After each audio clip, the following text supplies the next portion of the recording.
Ladies and gentlemen, dear friends, today's commemoration marks the 77th anniversary of the liberation of the Auschwitz-Birkenau camp.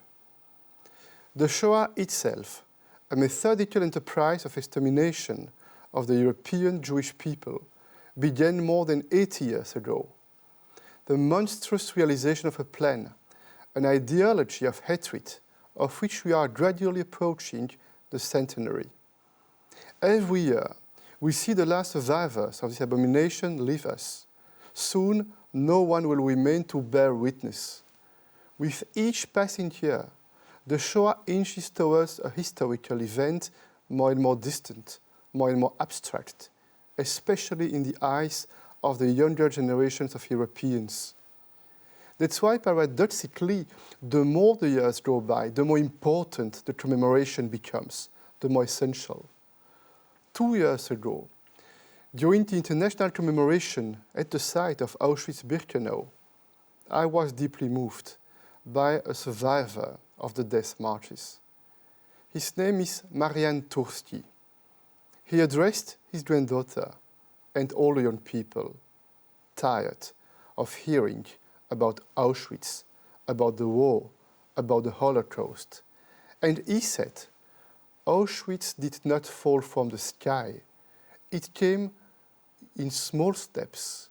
It entered amid the indifference and the discrimination against the rights of minorities.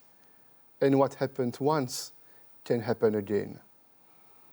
Marian Turski's powerful message to the young people, don't be indifferent, because if you are not careful, another Auschwitz could fall from the sky. Ladies and gentlemen, dear friends, today the lessons of the Shoah are more relevant than ever. First, because Jewish people feel threatened, and they are threatened. They are even attacked in Europe just because they are Jewish. We do not accept this. We'll never accept it. It cannot be repeated enough. Europe would not be what it is today without Jewish people.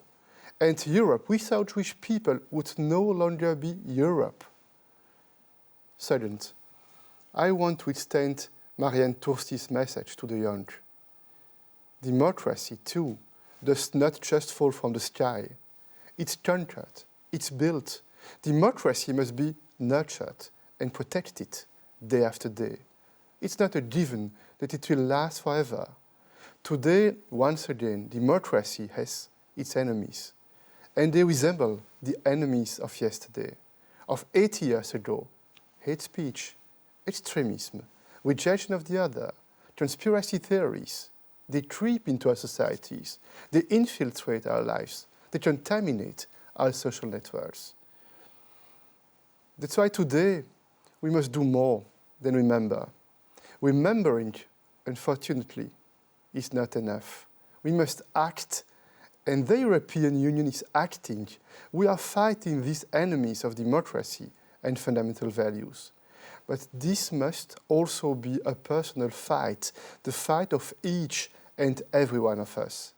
And it begins by rejecting silence, by rejecting acceptance, by rejecting the small steps that lead to indifference.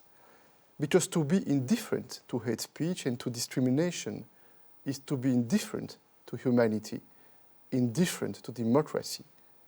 And this we must never be. Thank you.